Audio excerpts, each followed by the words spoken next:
Dimanche 25 juin 2023, Marion Cotillard a pris la parole sur son compte Instagram afin d'apporter son soutien absolu au collectif Soulèvement de la Terre, après sa dissolution par le gouvernement français.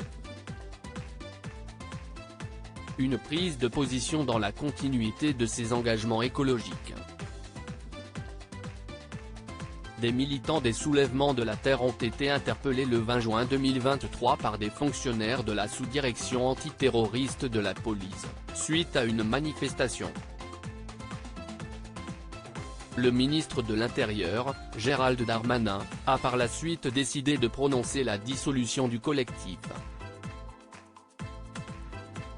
Pour acter le décret de dissolution, le ministre s'est servi de la modification de la loi sur le séparatisme datant de 2021. Ainsi, les dégâts attribués à la manifestation récente du collectif seraient estimés comme étant des agissements violents à l'encontre des personnes et des biens.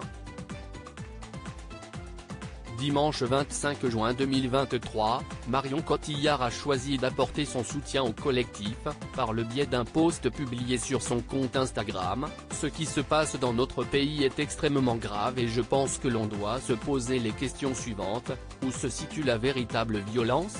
Qui sont les véritables criminels?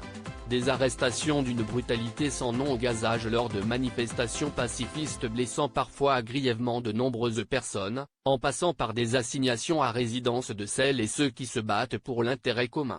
La liste des violences policières et, de ce fait, gouvernementales contre les mouvements écologistes donne le vertige et la nausée, a-t-elle d'abord écrit en légende d'une photo d'elle.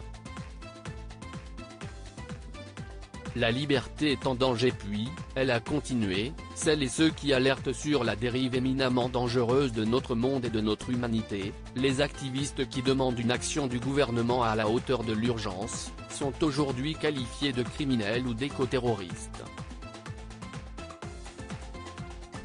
La dérive sécuritaire de ce gouvernement, couplée à son incapacité à nous protéger des conséquences du changement climatique, est effrayante.